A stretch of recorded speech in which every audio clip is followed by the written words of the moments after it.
Pemirsa, Rizal Karyansah selaku kuasa hukum Muda Mahendrawan dan Urai Wisata mengaku hormati putusan PN Pontianak yang mengakibatkan kedua kliennya dikabarkan kembali berstatus tersangka. Meski begitu, Rizal menilai putusan tersebut berpotensi tidak bisa dieksekusi karena laporan telah dicabut pelapor. Rizal bahkan mengaku bahwa pihaknya menduga adanya alat bukti dan kesaksian palsu yang disidangkan pra-peradilan tersebut.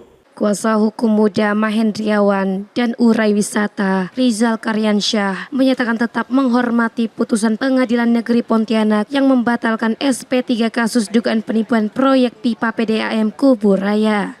Namun demikian, Rizal mengaku kecewa karena perkara ini telah diajukan 3 kali dengan hasil putusan yang berbeda-beda meski menggunakan objek dan dasar hukum yang sama. Selain itu, Rizal pun menilai putusan ini berpotensi tak bisa dieksekusi karena laporan telah dicabut pelapor. Terkait pembatalan restoratif justice, Rizal menegaskan bahwa perdamaian telah dilakukan dengan pelapor yang sah, yakni Iwan Darmawan. Menurutnya, laporan tersebut murni berawal dari perjanjian pribadi antara Urai Wisata dan Iwan Darmawan pada tahun 2013 tanpa keterlibatan CV manapun.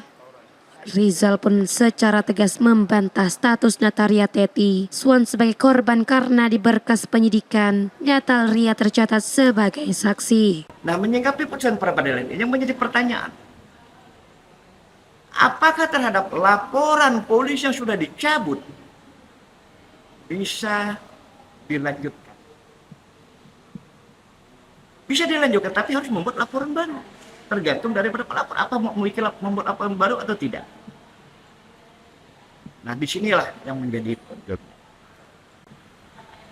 apapun produk dari produk tentunya harus dipertahankan.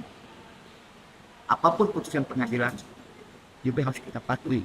Sebagai langkah perlawanan, pihak Muda dan Urai Wisata juga telah resmi melaporkan salah satu pemohon pra-peradilan ke Polda Kalbar. Laporan didasari atas dugaan pemberian keterangan palsu di bawah sumpah selama persidangan berlangsung. Cuma tadi yang disampaikan, kenapa tadi saya juga ada buat laporan ke Polda, karena dengan adanya saksi palsu, saya sekarang saya dirugikan. Itu dari segi material maupun non material. Karena saya sudah diberitakan banyak media, sudah tersangka kembali, sedangkan saya sudah korban uang sebesar 1.585.000.000. Kalau belikan bakso, aduh, bisa muntah. Ini kenapa saya sudah melaksanakan itu, karena saya punya niat baik.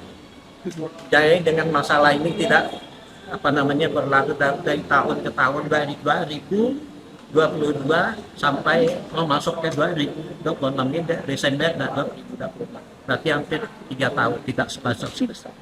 Kenapa tidak selesai? Yaitu tadi tetap masalah siapa yang korban. Dan saya katakan di sini tidak, pelapor adalah sekaligus korban. Di mana hak korban saya sudah penuhi dan sudah saya bayar.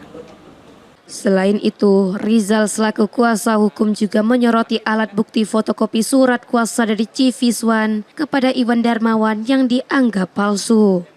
Menurut Rizal, Iwan Darmawan tak pernah menerima surat kuasa. Rizal berharap Polda Kalbar tetap mempertahankan produk hukumnya SP3 dan menindaklanjuti laporan dugaan pidana baru tersebut. Anwar Pon TV memberitakan.